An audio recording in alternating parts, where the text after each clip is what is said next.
Bonjour, j'espère que vous êtes en pleine forme aujourd'hui. Chaque semaine, comme à votre habitude, vous faites vos achats selon votre liste de courses. Au supermarché ou lors des spots publicitaires, vous constatez que de nouveaux produits, de nouvelles recettes font perpétuellement leur apparition et il n'est pas toujours évident de se repérer. Dans votre rubrique Produits coup de cœur, vous pouvez découvrir une sélection de produits mis en avant par mon équipe de diététiciennes pour leur qualité nutritionnelle, leur composition remarquable et ainsi faire vos courses en toute sérénité.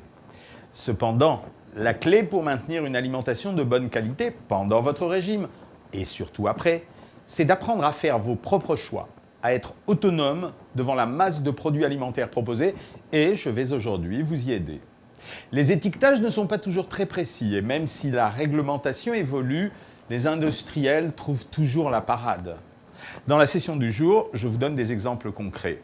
L'huile de palme, préférable à éviter par exemple. Il en est de même pour le sirop de glucose-fructose, qui entraîne une élévation des triglycérides dans le sang, favorise la prise de poids et la résistance à l'insuline.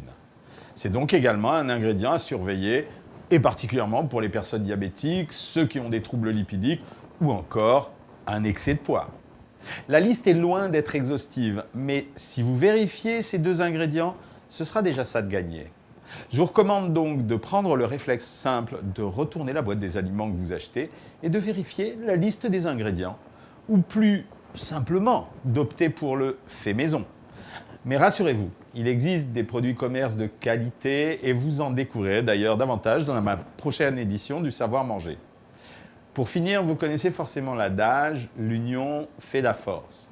En effet, on n'est jamais aussi fort pour obtenir un résultat que lorsqu'on s'y met à plusieurs, avec d'autres personnes motivées et qui nous ressemblent. C'est tout l'objet des groupes, réunir des gens qui ont des points communs et qui vont se serrer les coudes tout au long du programme. Je vous invite donc dès aujourd'hui, si ce n'est pas encore fait, à rejoindre un groupe de participants dans lequel vous vous sentez à l'aise. Et si rien ne vous convient vraiment, créez votre propre groupe et invitez-y vos amis. À bientôt et très bonne course!